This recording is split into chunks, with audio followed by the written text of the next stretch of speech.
The French Revolution was inspired by the success of the American Revolution. Unlike the American Revolution, however, the French Revolution did not result in a democratic government, and the gap between the rich and the poor got worse. The old French regime included 3 estates. The first and second estates were the people that owned most of the land and paid no taxes, which consisted of only about 2% of the people. The third estate included the other 98% of the people, such as the bourgeoisie, merchants, artisans, cooks, and the peasants.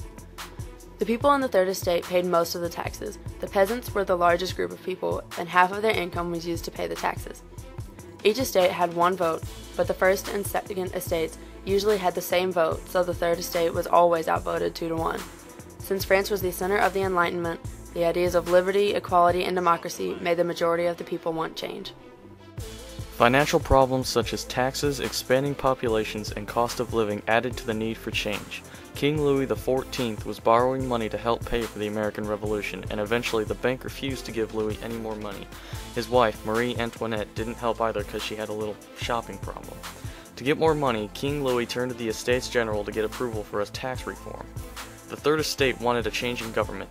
They wanted to create a national assembly. This idea was eventually voted on and passed, which ended the French monarchy and started the representative government.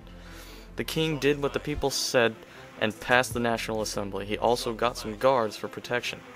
The people heard a rumor and thought the king was going to start killing people. The people panicked and stormed a prison in Paris called the Bastille to get gunpowder to defend themselves. They attacked the king's guards and won, which earned their independence. This day is called Bastille Day. The French also have a declaration called the Declaration of the Rights of Man, influenced by the Declaration of Independence. The Declaration also guaranteed free expression of ideas, equality, and representative government. From the period of 1793 to 1794, France was going through a time of terror. A new legislature called the National Convention was created. The National Convention had 3 different wings. The left wing was the radicals, in the middle the moderates, and to the right were the conservatives. Part of the radicals were the Jacobins, the most uncompromising of Democrats.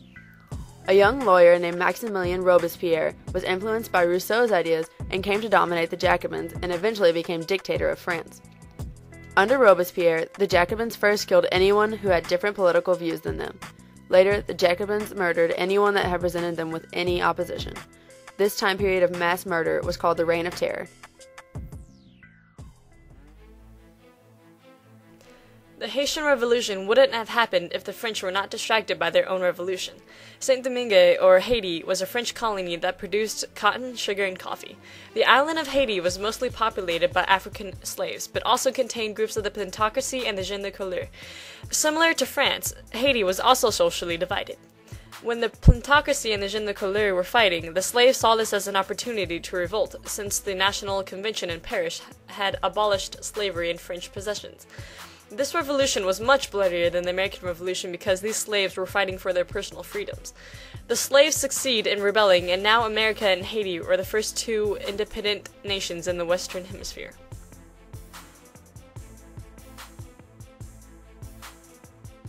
The Mexican War of Independence started as a peasant rebellion against their colonial masters. The Mexican-born Spaniards, mestizos, or someone of mixed Amerindian and European descent, and the Amerindians were fighting against Spain for independence. When the power of the colonial authorities weakened because of the events happening in Spain, fear and anger spread throughout central Mexico. The people in central Mexico began to revolt because of crop failure, high food prices, and unemployment. The war started in September of 1810 when a priest named Miguel Hidalgo y Costilla led a large group of rural and urban poor people against the Spaniards and colonial whites.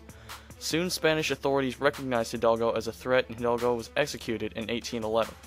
The revolution was continued under another priest named Jose Maria Morelos, a former student of Hidalgo. Morelos had more success than his mentor Hidalgo because he summoned a Congress that drafted a constitution for their independence. However, loyalist forces were too strong, and Morelos was also executed. The fighting continued for a few years after Morelos' execution. Finally, a few loyalist commanders forged an alliance and declared Mexico's independence in 1820.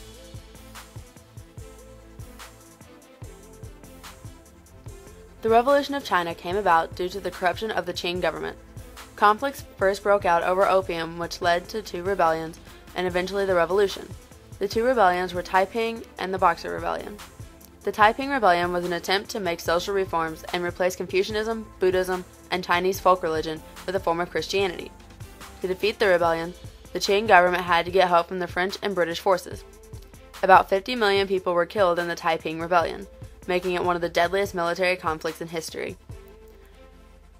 Along with the Boxer Rebellion, these two rebellions made up the Chinese Revolution. The Boxer Rebellion, or the Boxer Uprising, was an anti-imperialism, anti-Christian movement conducted by the Righteous Harmony Society, known as Boxers in English. The Boxer Protocol ended the uprising in 1901. After this rebellion, the Qing dynasty was greatly weakened and was eventually overthrown in 1911, resulting in the establishment of the People's Republic of China.